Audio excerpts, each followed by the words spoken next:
What's up, guys? This is Bryce Van Hoosen, and today I am super excited because, well, I'm always super excited, but today I am especially excited because we are checking out the EQFH Pro from Master Effects. Alright, so the EQFH Pro is not really a new pedal by any stretch of the imagination, but the fine folks over at Master Effects did just release this pedal in a new colorway, which oddly enough, I guess I'm somewhat color-coded for. That was not intentional, but hey, I'll take it. But yeah, they released a new colorway with some new graphics on the front of the pedal, and this is sort of a throwback to the Furman PQ3, the one that came out, I think, slightly later, maybe the one in the 80s. I think the earlier one in the 70s was green, which is kind of like the last colorway of the EQFH Pro, and this one is the 80s version, so awesome black and red attack. You can't go wrong with it, am I right? Classic. So when I saw that this new colorway was available, I did not hesitate to ask if I could check this out.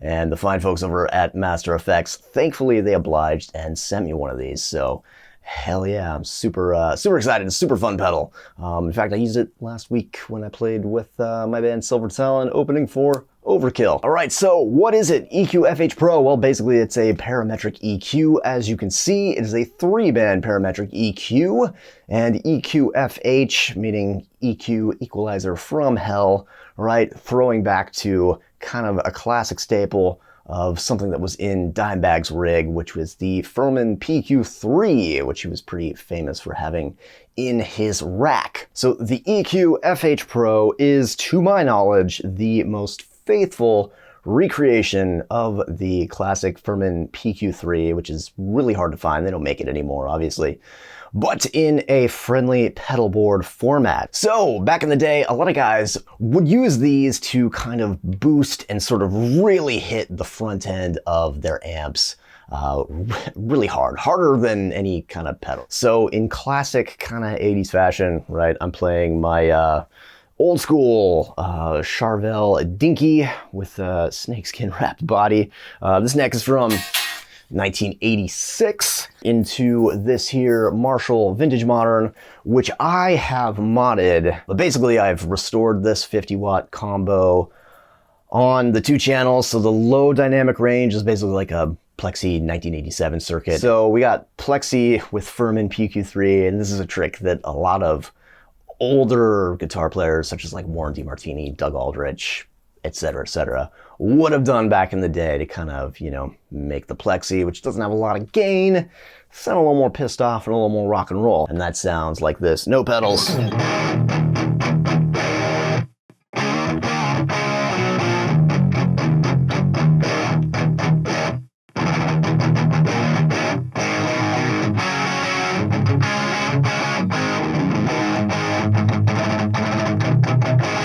It's not really going to cut it. So let's see how modern we can make this thing sound by kicking on the EQFH Pro, just kind of like they would in the old days. I'm going to set this thing back to, I'm going to put everything kind of back on noon here, and then we're sort of just going to dial this thing out. So a couple of the extra switches that you might see here, we'll turn that EQ to off. So first off, right, we have foot switch button, which shows you, hey, this is on.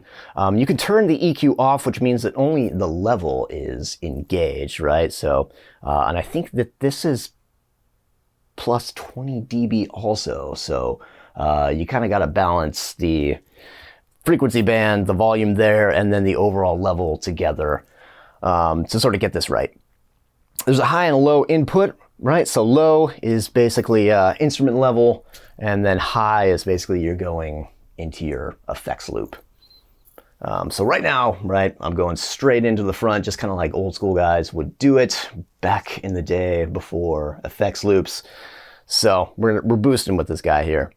So I'm on the low input. All right, and then there's also this nice little handy overload light, which basically flashes if you're sort of overdriving the circuit. And like I said, that thing where it sort of totally collapses the front end of your amp, when that light is flashing, that's what's happening.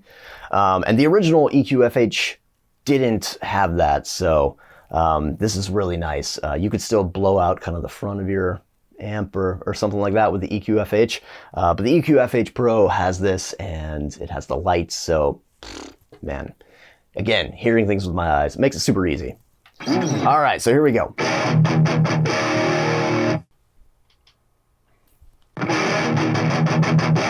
So I can turn that thing all the way up, not get the light flashing.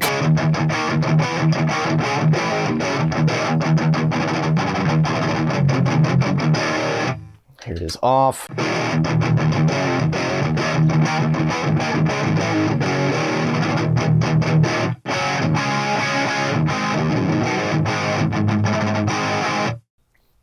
On.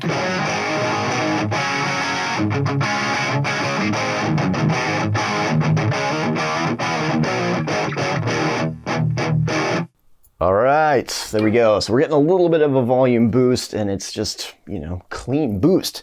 But let's kick in the EQ. EQ is on. Right, everything at noon should sound more or less the same, which it does.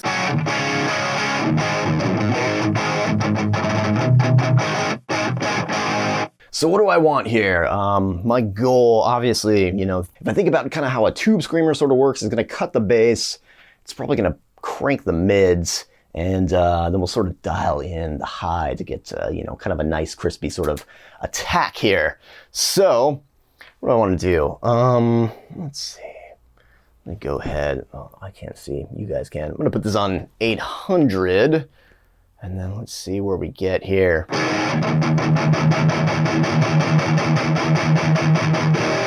So that overload light is coming on because now we're introducing the overall level plus the level of the band, and it's too much. We're getting bad distortion. So what I'm going to do is back down on that level there.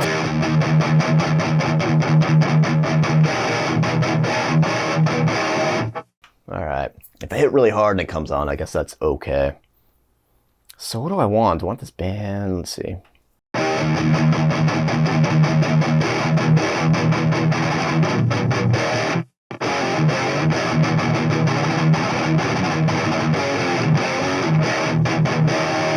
I've noticed you can get away with a little more volume without necessarily overloading the circuit by making the Q a little bit more narrow. So we'll go ahead and do that.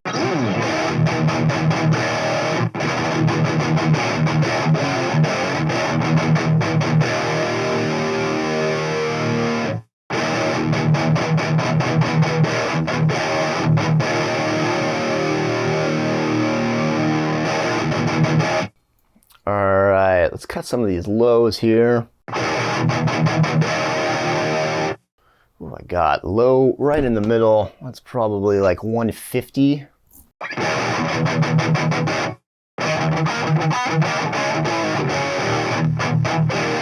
that's not sounding too bad if I make it wider.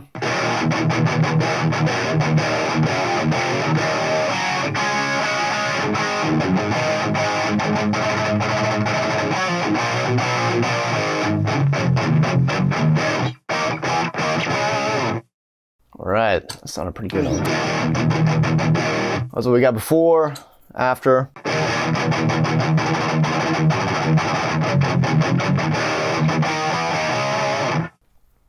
Not modern by any means, but hey, we're getting somewhere.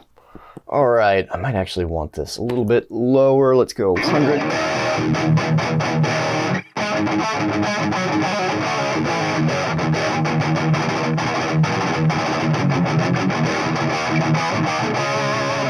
All right, so that sounded pretty good. So here we go. The high. Man, this is where things get real interesting. I'm probably going to go for sort of like a high mid sort of thing. For me, frequencies that I really like, obviously 800 is good. That's a tube screamer frequency. Bump that in the front end. That's great. And then also I'm a big fan of kind of the, you know, 2.5K, 2K, somewhere in that area. It's a really kind of aggressive sort of cutting top end on the guitar that I think really, you know, makes you cut through and sound really good. And it's kind of a little bit more modern. So let's up this quite a bit. All right. Now overload's coming on. We're just obliterating this.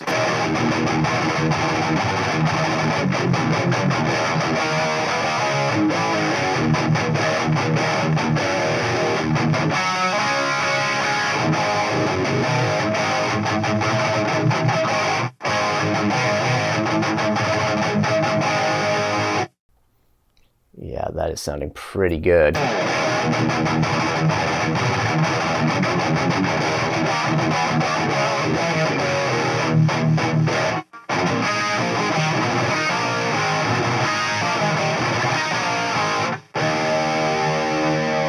Just a little bit.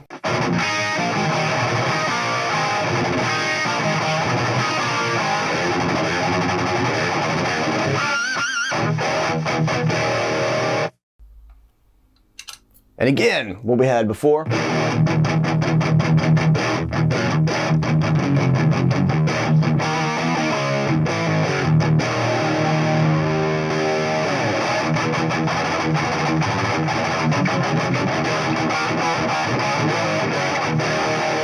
Yeah, man, that sounded pretty good. Again, not modern, but we're gonna try to combine it with another pedal and, you know, see where we end up here.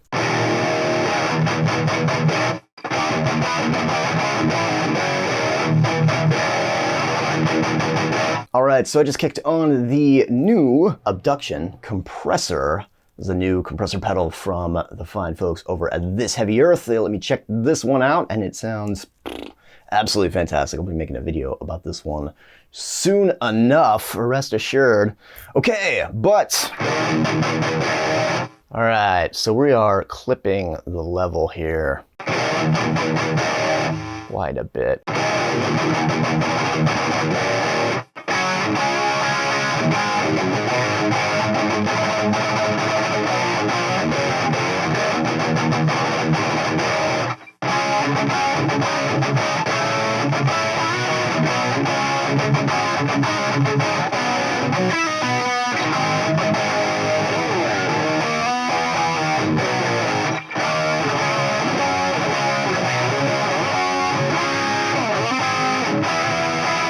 Yeah, that's a pretty classic Marshall sort of plexi-ish kind of sound.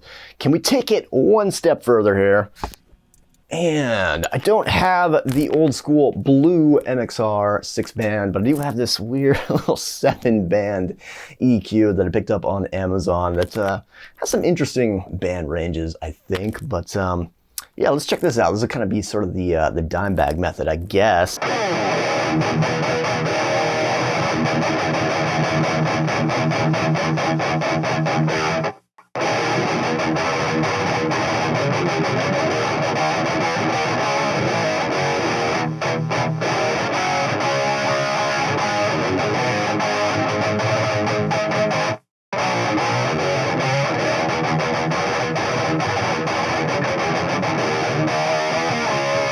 All right, that's cool. Still kind of not enough gain for me. We're getting somewhere though, so let's try it with a Boss SD1. Now the advantage of putting an EQ after an overdrive pedal before it hits the front of your amp is it sort of lets you tailor kind of the character of the overdrive a little bit more.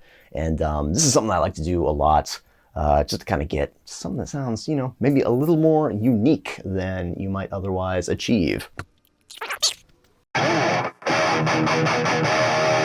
Oh yeah, there we go.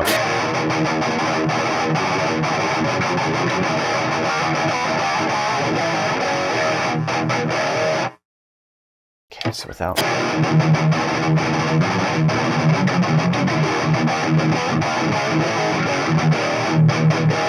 So what I'm hearing with just the SD1 going into kind of the plexi-ish circuit is the bottom still maybe a little bit too flubby sounding.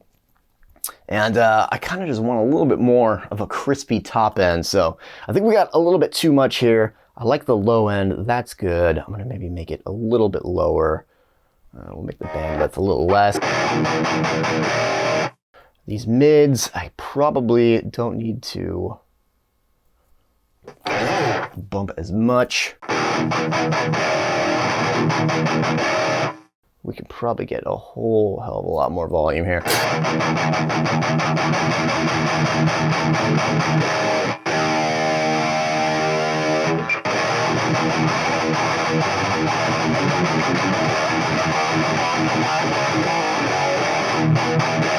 Yeah, there we go.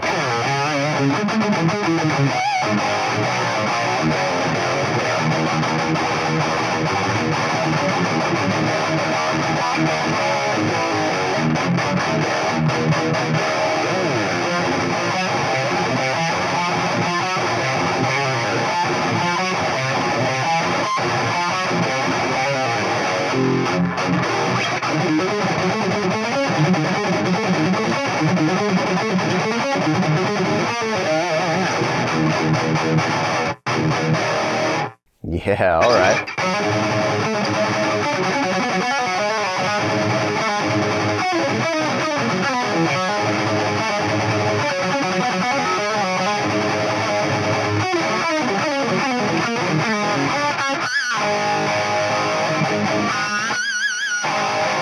Yeah, I'm really liking that. That sounds super cool for kind of a really old school sort of plexi-ish circuit, which never gets, you know, too gainy, but it has kind of a unique sound. All right, so you guys knew I was gonna let you get out of here without listening to this thing through this 5150 block letter. So let's do that. This 5150, I don't have it. Obviously, I'm using the green channel. I don't have it dialed in super gainy.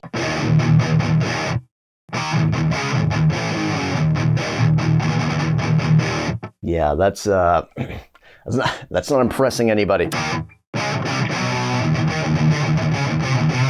That is what you call a fat bottom tone. That is going to be absolutely obliterated if you try to put it on a record. All right, just the EQFH by itself, the way that I have it sort of dialed in here.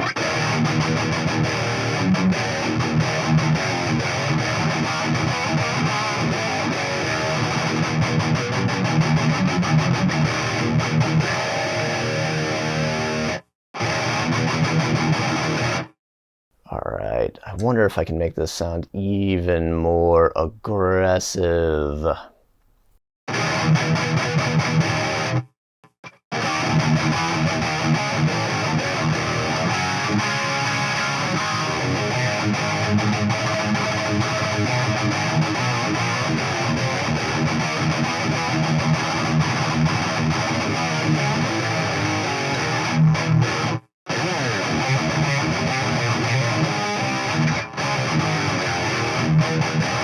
Oh, it would help if I could play guitar, but clearly that's too hard.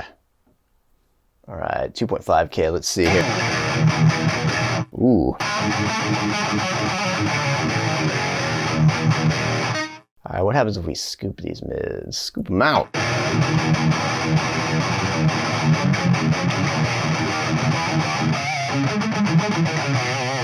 No, I don't think I like that as much. Do super narrow 2.5K bandwidth. I should like that, right?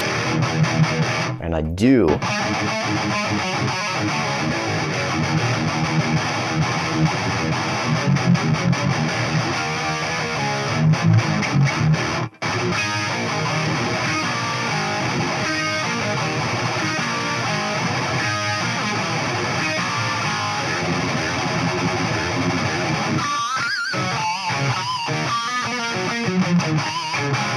Oh, I could literally sit here and do this for hours, guys. This is way too fucking fun.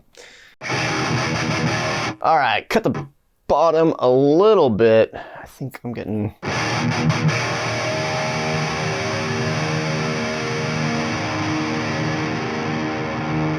Maybe some of these low mids gotta go.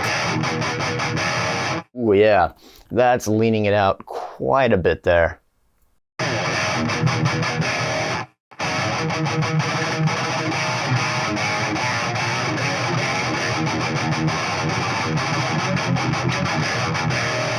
All right, man, well, I'm probably gonna cut the video there because I could literally go on for hours just playing and dialing and getting the absolute perfect tone with this thing.